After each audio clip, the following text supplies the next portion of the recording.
আপনারা খরগোশের শর্টস বা রিলস বিভিন্ন চ্যানেলে দেখেছেন। আজ আমি আপনাদের পাগলুর খেলাধুলা ও লাফানোর ভিডিও দেখাবো।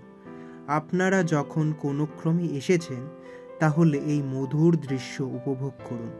দেখুন কতটা সৌন্দর্যপূর্ণ। যারা খরগোশ প্রেমী এবং যারা খরগোশ বাড়িতে পোষেন তাদের জন্য এই দৃশ্য অত্যন্ত আনন্দময়। আর যাদের বাড়িতে খরগোশ আছে তারা বাড়িতে খরগোশ ছেড়ে দেবেন, তো এই রকম মধুর দৃশ্য উপভোগ করার সুযোগ পেয়ে যাবেন। এটা আমার অনুরোধ। ধন্যবাদ।